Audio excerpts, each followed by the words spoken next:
मैं कितना भी कुछ बोल दूं, लेकिन सम्मान में किसी की कमी नहीं होगी। चाहे दिनेश भैया सामने आते हैं तो मैं भरे सभा में अपने पिता का पांव छूता हूं, तो पिता की तरह वो भी मेरे लिए हैं। रवि भैया भी हैं, मनोज जी भी हैं। वो किस पार्टी के हैं, वो कहाँ के हैं, वो किस जाति से, ये मैं आगे नहीं रखता।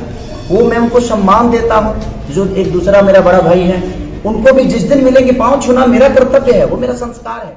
हाँ दोस्तों, बिल्कुल सही सुन रहे हैं आप। जैसा कि अभी आपने देखा कि सुपरस्टार खेसारी लाल यादव ने रवि किशन और मनोज तिवारी, दिनेश लाल यादव निरहुआ के बारे में क्या बोला कि वो तीनों मेरे बड़े पिता के समान है और मेरे बड़े भाई हैं। उन लोगों से मैं बहुत प्यार करता हूँ, उन लोगों का आदर सम्मान करता हूँ।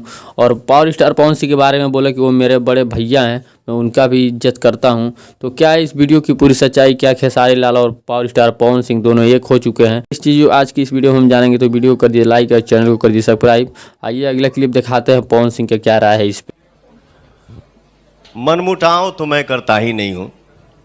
हम सब लोग भाई हैं और भाई ही रहेंगे।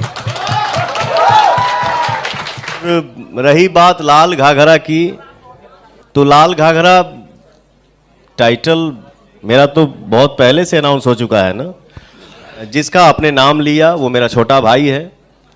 इंडस्ट्री है, एक छोटा सा परिवार है और परिवार में छोटी बड़ी गलतियां होते रहती। तो गाइस सभी आपने सुना जैसा कि ये पावर स्टार पवन सिंह का जवाब, जैसे कि उनका हाल ही में गाना आया था लाल घाघरा। उन्होंने बताया कि हम सब परिवार हैं और छोटी मोटी गलतियां हम लोग को परिवार के बीच में होती रहती है, और खेसारी मेरा छोटा भाई है, था और रहेगा।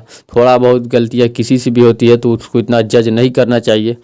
तो गाइस सभी खेसारी लाल और पावर स्टार पवन सिंह दोनों एक हो चुके हैं। हालांकि दोनों का सॉन्ग है या कोई भी फिल्म एक साथ नहीं जाती है, बट इतना थोड़ा बहुत जो कंट्रोवर्सी चलती रहती है वो हर इंडस्ट्री में चलती है। तो आपका क्या राय है इस वीडियो में कमेंट करके जरूर बताइएगा। और किसको आप ज़्यादा फॉलो करते हैं, लाइक करते हैं, कमेंट करके जरूर बताइएगा। और